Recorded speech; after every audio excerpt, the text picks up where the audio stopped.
Hello, and welcome into a very small episode of Pajama Chat.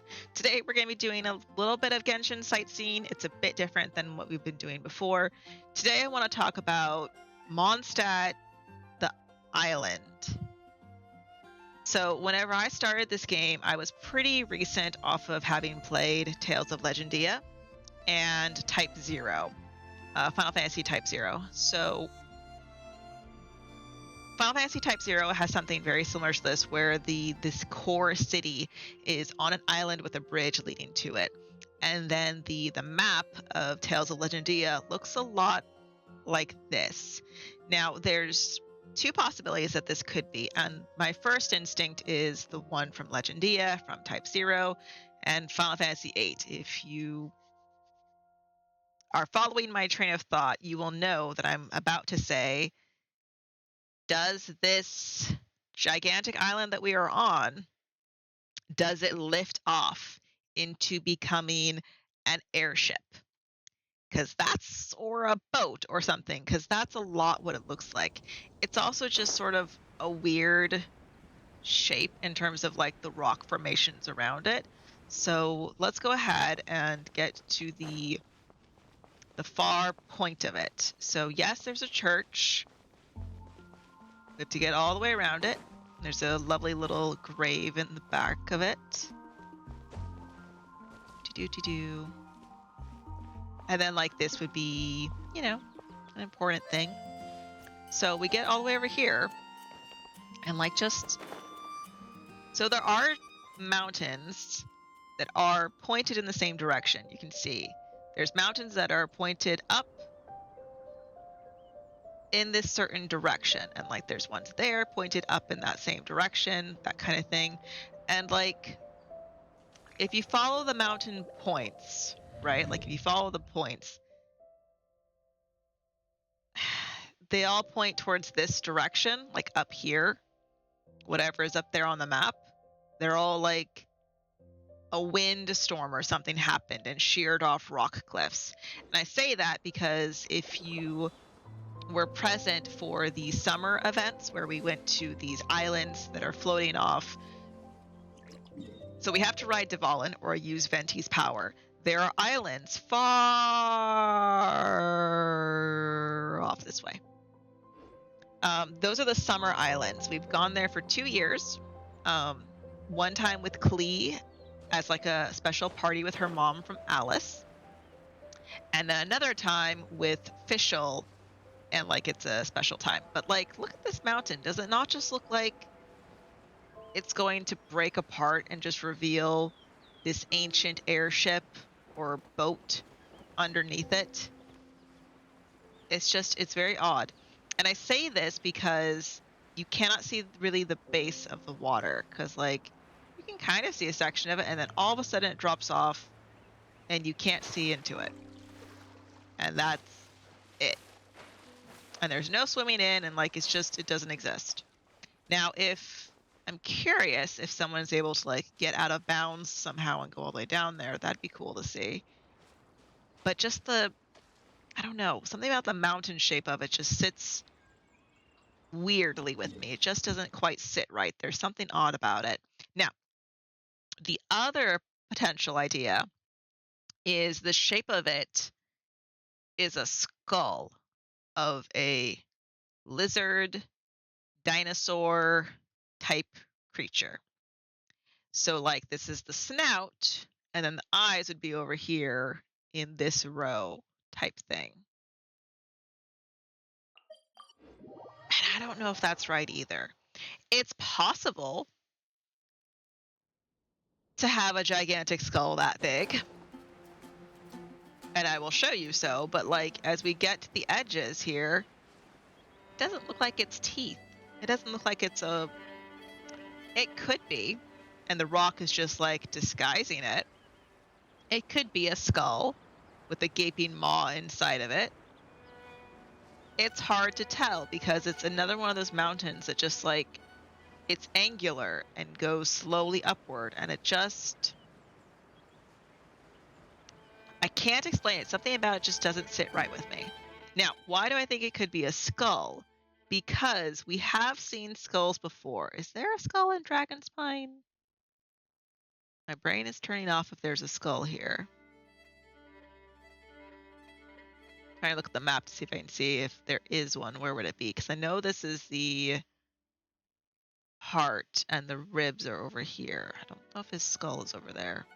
But I do know that there's a skull over in Inazuma. So let's go take a look at that skull. Where are you?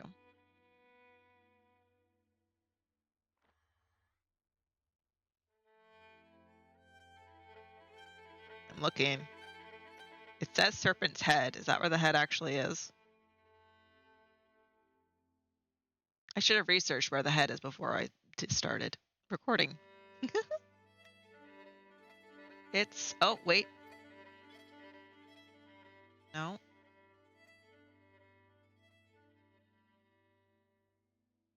Trying to follow the line of the bones and look for where their head is. I feel like...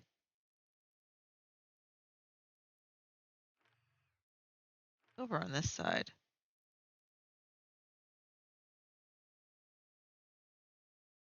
Is it? No, it's not on Tatarasuna.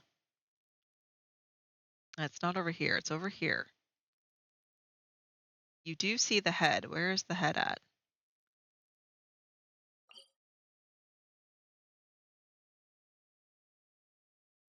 I remember seeing the head.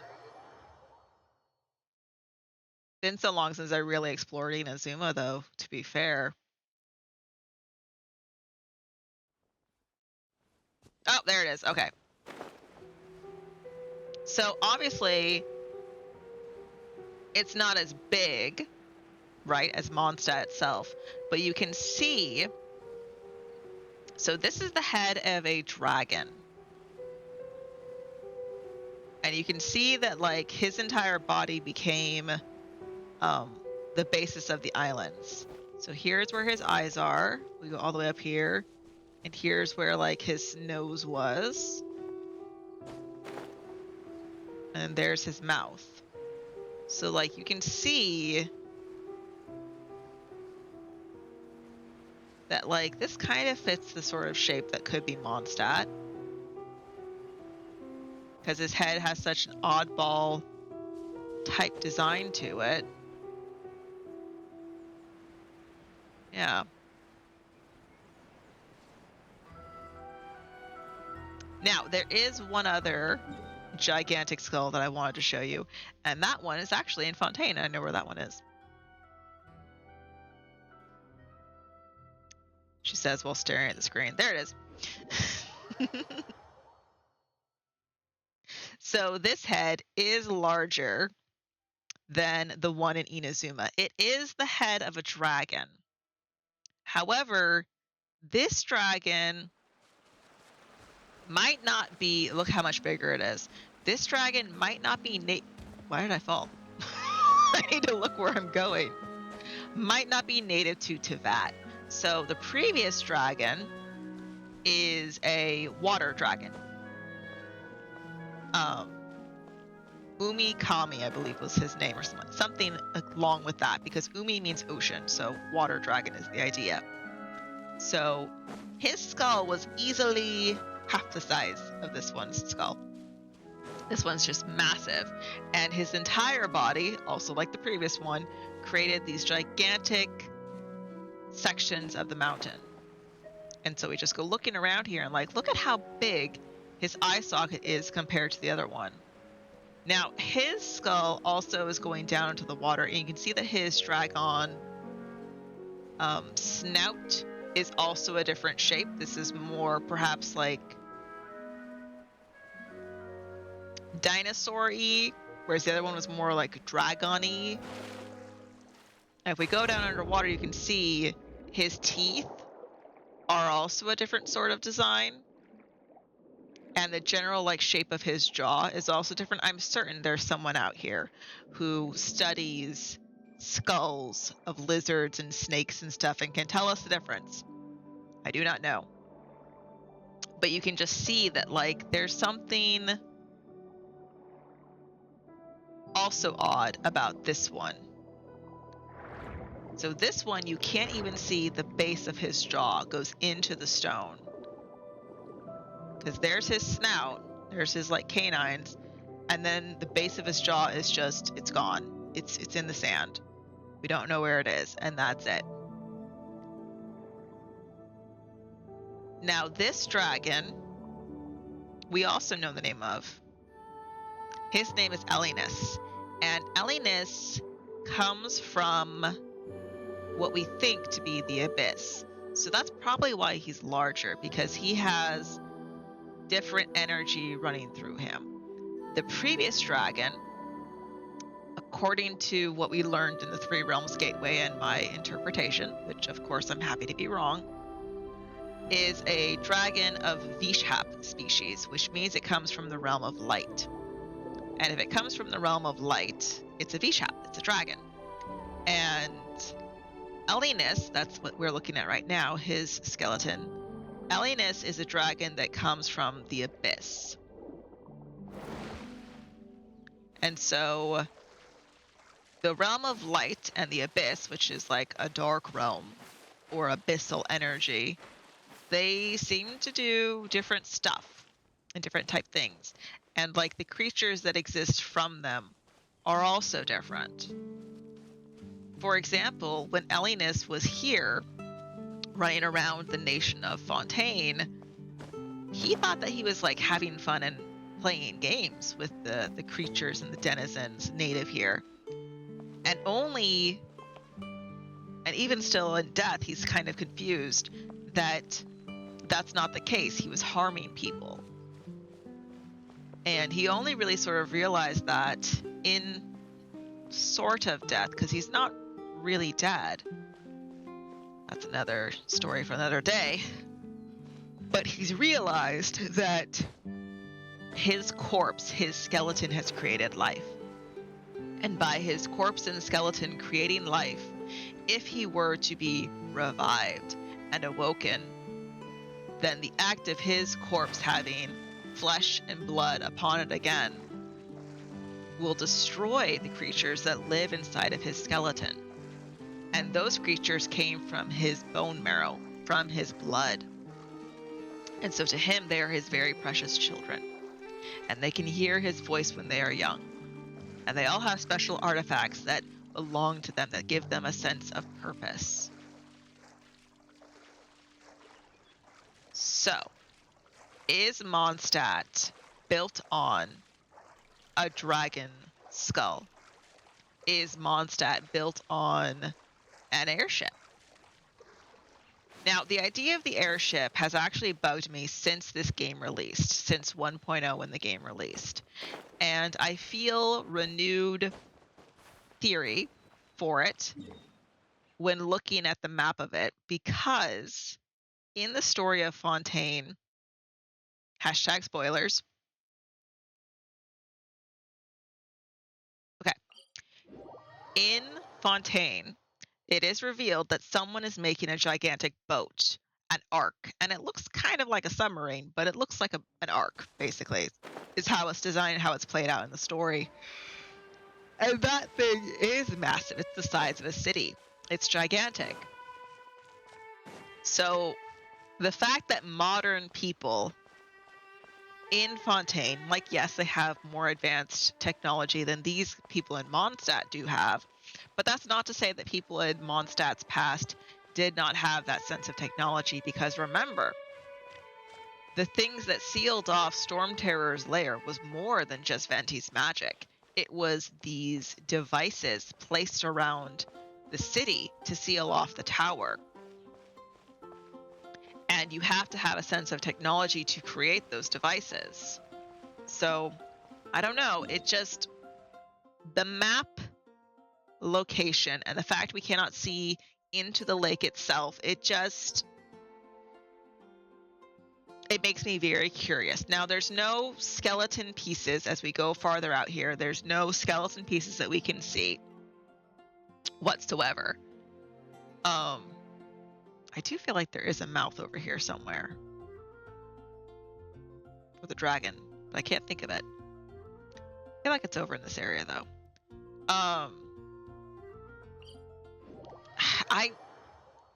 I would love to hear what your ideas are for the city of Mondstat. Is the city of Mondstat just a city that it happens to exist on top of an island, mountain that is shaped in a very peculiar way? Does it just happen to exist like that and there's nothing else to really question about it? I'm looking for the skull as I talk.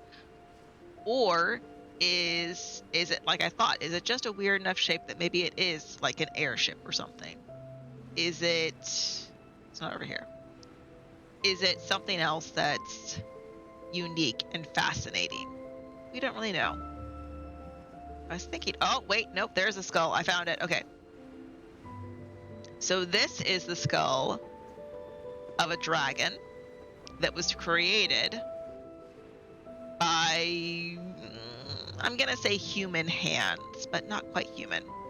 Now you can see that this skull of our lovely dragon friend, who is attacking me, is small. It's not nearly as big as the Elenus skull. Its teeth are very similar to Elenus's, though. And its skull structure, however, does not quite look like the same sort of skull structure that we saw. Not quite. Here comes trouble. Does not look like the same sort of skull structure that we saw with the water dragon's body. This looks much different.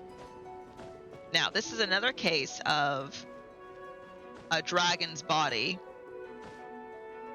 is in an area. Now look at his big horns. Aren't those cool? I love it. I love it, I love it, I love it. But yeah, let me know. What do you think? Do you think that Mondstat is a dragon skull? Is it an airship? Is it a boat? Is it something else entirely that, I'm not addressing? If you enjoy this kind of content, feel free to hit the like button. You're also welcome to subscribe. I have several other Genshin sightseeing type videos that we're going to be going through different areas that I find interesting in the game. So I hope to see you later or in one of those other previous videos. You never know. Have a lovely day. Bye.